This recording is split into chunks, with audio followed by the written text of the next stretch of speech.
우리 신앙이 주변 사람들에게 얼만큼 의미 전달이 되는가 하는 것에 대하여 생각을 해보고자 합니다.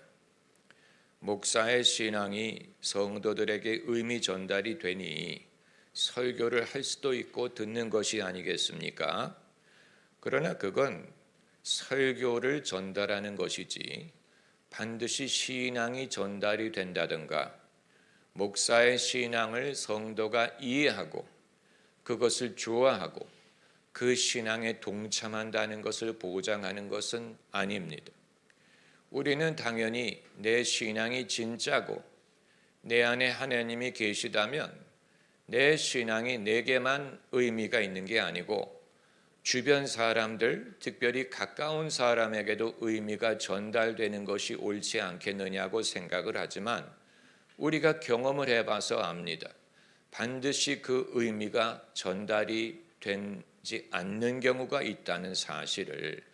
그리고 우리는 그럴 때 내 신앙에 문제가 있는 것인가, 내 신앙이 거품인가, 남들이 볼 때 감동할 만한 여지가 없는 것인가, 남들이 볼 때는 하나님으로 설명되는 게 아니고 다른 인간적인 이유로 설명을 하기 때문에 그들이 내 신앙을 반대하거나 내 신앙을 핍박하지는 않더라도 그렇다고 해서 내 신앙을 자기 것으로 받아들이고 여기에 하나님이 계시다고 믿지 않는 것이 아닌가 많은 생각을 하게 합니다.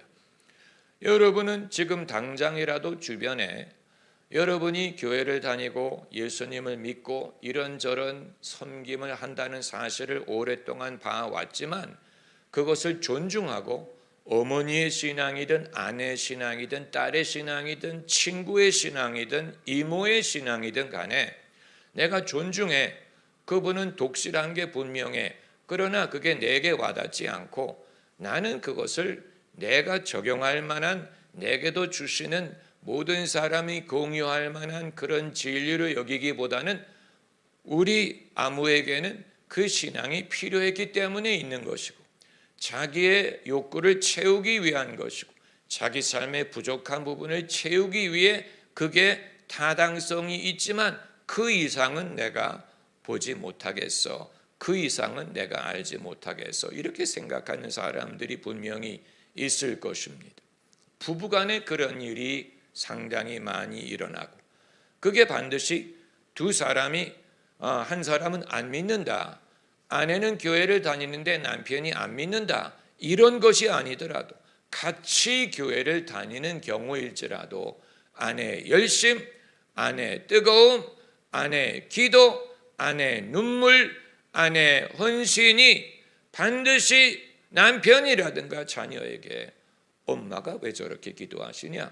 엄마가 왜 저렇게 열심을 내시냐? 엄마는 왜 기도할 때마다 눈물을 흘리시느냐 하는 게 그 아내에게 의미가 있는 것만큼 그 주변 사람에게 전달되리라는 보장이 없고 그냥 엄마는 의례 기도할 때 울어. 우리 아내는 의례 열심히 교회 가서 기도를 해. 이건 아내의 스타일이야. 아내의 필요에 의한 걸 거야. 아내가 뭔가 부족한 것을 그런 식으로라도 채울 필요가 있을 거야. 그럼 다행이지. 내가 못 채우는 걸 교회가 채워줄 수 있다면 다행이지. 이런 식으로 하나님으로서 설명을 하려기보다는 심리적인 이유로, 심정적인 이유로 이건 저 사람은 저런 사람이고 저런 스타일이고 자기의 필요에 의해서 이렇게 하는 걸 거야 라고 해석을 하는 경우가 많이 있을 것입니다. 그 차원에서 그럼 내가 뭔가 부족하기 때문에 내 믿음이 나에게는 굉장히 중요하고 진짜인데 그 의미 전달이 안 되는 걸 보니 내게 문제가 있나? 내 믿음이 거품인가? 과장되었나? 너무 감정적인가? 내 자신의 인간적인 이유로 설명할 수 있는가라는 생각을 할 수가 있지만 오늘 본문의 사건을 통하여 그 사례를 보고 이런 상황에서 의미 전달이 어떻게 이루어질 수 있는가를 찾아보고자 하는 것입니다. 본문이 모든 걸 다 말하고 있지 않기 때문에 행간을 읽는 식으로 성경이 말하고 있지 않은 것에 대해서 우리가 어느 정도 상황을 인식하고 추측을 하는 것이 도움이 됩니다. 오늘 본문을 보면 수넴 여인이 남편에게 여기 지나다니는 사람이 하나님의 사람인 줄을 내가 안다고 말했어요. 이건 남편이 인지한 게 아니고 아내가 인지한 거예요. 엘리사가 하나님의 종인 것을 아내가 알아차린 거예요. 남편을 그것을 동의했는지 알 수가 없어요. 그러나 아내가 제안한 거예요. 남편에게 우리가 그를 위하여 방을 준비하고 거기에 침상과 책상과 의자와 촛대를 하고 이 하나님의 사람이 지나갈 때 거기 머물게 합시다. 남편이 뭐라고 대답했는지 성경이 말하고 있지 않아요. 그러나 방을 만들었다는 것을 보면 남편이 승낙을 한 거예요. 남편이 뭐라고 말을 했는지는 말하지 않지만 방을 만들었다는 사실에서 이제 우리가 행간을 읽는 식으로 추측을 하는 것입니다.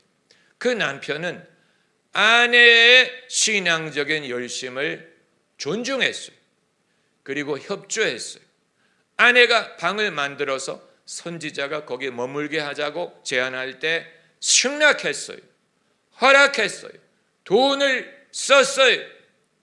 그러나 그렇다고 해서 아내의 신앙을 남편이 공유했다고는 볼 수 없어요. 안 그랬을 수도 있기 때문에. 왜냐하면 인간의 경험을 되돌아보면 그런 일들이 굉장히 많습니다. 아내에게 열심이 있고 아내가 뭔가를 하려고 합니다. 봉사를 하든 헌신을 하든 남편이 그걸 협조해. 돈이 필요하면 돈을 써요. 그러나 그렇다고 그 아내의 열심이라든가 신앙을 남편이 반드시 공유하는 것은 아닙니다. 왜냐하면 본문에서도 엘리사를 하나님의 사람으로 인정한 것은 아내지 남편이 아닌데, 남편이 맞아 저 사람은 하나님의 사람이야 라고 했을 수도 있지만, 그러나 본인은 잘 모르겠는데 아내가 그렇다고 믿으니까 내가 협조할 거야. 아내가 제안한 것을 내가 승낙할 거야. 이런 단계로 나아갈 수 있었을 것입니다. 그런데 이제 이 아내의 신앙이 남편에게도 같은 의미가 전달되게 하는 사건이 발생을 했는데, 그건 바로 뭡니까? 아들을 하나님이 주셨다는 것. 이건 아내에게만 의미가 있는 게 아니고 남편에게 더 큰 의미가 있죠. 자식이 없다는 것은 여자만 없는 게 아니고 남편에게도 자녀가 없는 건데, 아내가 엘리사를 하나님의 사람으로 인정을 하고 그가 묵을 수 있는 방을 만들어준 결과로 이제는 이 여자에게 뿐만이 아니고 남편에게도 엄청난 축복을 받게 되었으니 이 아내의 신앙이 자기에게도 의미 전달이 되는 것입니다. 그렇지 않습니까? 이 부분에서 엘리사의 역할을 우리가 생각하지 않을 수 없어요. 엘리사의 역할은 중간에 있는 역할이에요. 믿는 아내와 그 믿음을 얼마나 공유하는지 알 수 없는 남편 중간에 엘리사가 있는데, 만일 엘리사가 인간적인 생각을 갖게 되면 자칫하면 무슨 말을 하든 어떤 일을 하든 남편과 아내의 간격을 더 멀리하게 할 수도 있었을 거예요. 만일 이 남편이 수넴 여인에게 당신 남편은 믿습니까? 믿음이 있으면 왜 그렇습니까? 왜 당신처럼 같이 기도하지 않습니까? 남편은 언제부터 믿었습니까? 이런 식으로 했다면, 이런 식으로 접근했다면 이것은 둘의 간격을 넓히는 일이 되는 거예요. 이간질이 되는 거예요. 당신은 믿음이 있는데 남편은 믿음이 없나 봐요. 한마디로서 이미 이간질이 되는 것이고 그 사이가 멀어질 수 있는, 그래서 엘리사가 참 지혜로운 사람이고, 엘리사가 한 것은 그렇다고 남편에게 설교를 하거나 강요한 게 아니에요. 남편에게 무슨 그를 정죄한다든가 나무란 그런 게 아니고, 어떻게 하면 이 아내 신앙이 아내의 어떤 개인적인 필요라든가 허전함이라든가 인생에 무슨 채울 수 없는 공간이라든가 이런 거를 채우기 위한 거일 거야 라고 생각할 수 있는 남편에게, 아니, 아내가 믿는 하나님은 진짜 하나님이고 그 하나님이 아내의 믿음을 통하여 당신의 가정에 복을 주실 수 있고 당신에게도 가장 귀한 복을 주실 수 있다. 이것을 경험하게 한 것입니다. 대단한 능력, 엘리사의 지혜와 하나님의 지혜를 여기에서 엿볼 수 있는 것. 하나님이 수냄 여인만을 사랑하는 게 아니고 그 남편도 사랑한다는 사실을 보여주는 것 이외에는 이 남편이 아내의 신앙이 무엇을 뜻하는지를 공감할 수가 없는 거예요. 조금이라도 수냄 여인을 더 사랑하는 것 같다든가, 수냄 여인의 열심과 헌신 때문에 하나님이 그 수냄 여인을 더 사랑하고 남편을 차별하는 것 같은 느낌을 받으니까 그동안에 시큰둥했던 거예요. 하나님이 나에게는 별로 관심이 없고 엘리사가 나에게는 별로 관심이 없고 아내가 다니는 교회가 나에게는 별로 관심이 없는데 아내에게 호의를 베푸는 것처럼 여기게 된다면 더 멀어지는 거죠. 더 멀어지는 거예요. 인간이란 존재가 그런 것입니다. 하나님의 입장이 어떠한 것인가를 우리가 생각하지 않을 수 없게 만드는 것이고, 엘리사가 참으로 지혜롭게 한 것입니다. 그래서 물어보지 않습니까? 내가 무엇을 해줄까요? 이걸 수냄 여인이 말하지 않았어요. 수냄 여인도 지혜로운 여인이에요. 만약에 자기의 소원을 말을 하게 되면 소원을 말하는 중에 은연중에 남편에 대한 불평을 말할 수도 있고 비교를 말할 수도 있고 언짢음을 말할 수도 있는데 이 여인은 여기 대해서 말을 하지 않았습니다. 하나님이 판단하시도록 남겨드린 것입니다. 성경 어디에 하나님께 말하지 않으면 안 주신다라고 생각할 만한 원칙이 있다는 거예요. 이 여자는 말을 안 했어요. 자기가 무자다는 말을 하지 않았어요. 누가 그 말을 대신했습니까? 게하시가 했잖아요. 게하시가 아들이 없다라고 말을 했는데 그걸 엘리사가 듣고 이들이 필요한 게 자식이구나 하고 축복을 한 거예요. 이게 하나님의 방법이고 하나님의 지혜고, 우리는 마치 하나님이 너무 하나님을 오해하는 면이 얼마나 많은지 몰라요. 하나님을 오해하는 것. 속이 좁은 사람이 하나님을 믿으면 자기가 변화받기 전에는 하나님도 속이 좁은 줄로 생각을 하고, 또 누군가에 대해서 불만을 안고 있는 사람이 하나님을 믿으면 자기가 변하기 전까지는 하나님을 그 불만을 하나님에게 투영을 했어. 하나님이 누구를 미워할 거야. 안 믿는 사람들을 하나님도 미워할 거야. 이건 하나님의 미움이 아니고 내가 갖고 있는 믿음을 하나님에게 투영하는, 이게 쉬운 일이 아니에요. 쉬운 일이 아닙니다. 참으로 지혜와 성숙함이 필요한 것입니다. 할렐루야. 그런데 그렇게 해서 아들을 얻었는데 어느 날 곡식을 베는데 이 아들이 나갔다가 내 머리야 내 머리야, 무슨 뇌염 같은 것이 아니었을까 하면서 넘어졌다, 정신을 잃었다. 이 부분에서 남편이 자기가 애를 안고 무엇을 하려고 하지 않고 엄마에게 데려가라고 말한 것을 보면 남편이 이런 일은 아내가 더 잘해라고 생각을 했던 것, 애에 관여된 일은 아내에게 맡긴다, 아내가 이걸 더 잘할 거야, 나보다 아내가 이걸 더 잘 해결할 거야라고 생각을 했기 때문에 엄마에게 데려가라고 말한 것입니다. 그 이후에 이제 일어난 일은 여러분이 알고 계시다고 전제하고 그걸 자초지종을 말하지는 않겠어요? 오늘 말하고자 하는 것은 뭐 어떤 식으로 하나님의 응답을 받았느냐 뭐 이것이 아니고 수냄 여인의 신앙에 어떻게 남편에게 의미 전달이 됐겠느냐를 바라보고자 하는 것이기 때문에 이제껏 아내의 열심도 있었고 헌신도 있었고 하나님의 종을 위해 방을 만드는 정성도 있었고 남편에게 제안을 해서 남편이 승낙도 했고 그래서 아들도 얻었고 이렇게 했는데 만일 아직까지도 아내의 신앙이 남편에게 충분히 의미 전달이 안 되었을 수도 있고 안 되었었다면 무엇이 아내의 믿음이 진짜 믿음이고 하나님이 이 아내의 삶에 있다는 증거를 남편이 보고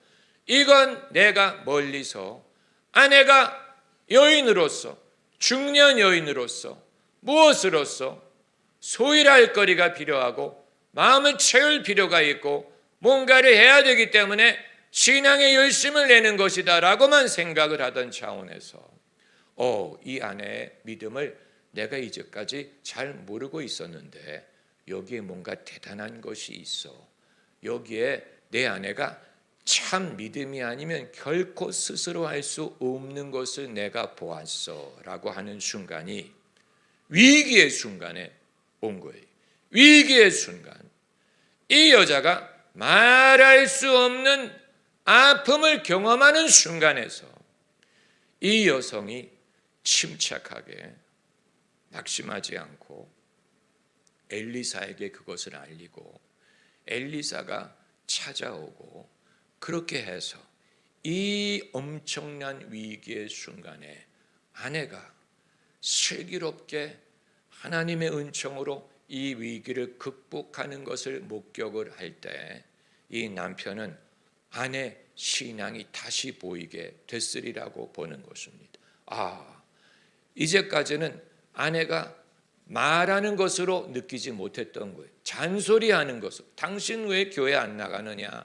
당신 왜 기도 안 해? 당신 뭐 왜 안 하느냐? 이런 말로는 전혀 느끼지 못했던 것인데 왜냐하면 수냄 여인이 애초에 내가 무엇을 해줄까 물어볼 때도 말을 하지 않았는데 그 아이가 넘어져서 쓰러져서 의식을 잃었을 때에도 아우성을 치는 것도 아니고 누구를 탓하는 것도 아니고 침착하게 엘리사를 불러서 하나님을 믿고 이 상황에서 하나님이 역사하시는 것을 경험하지 않습니까? 할렐루야.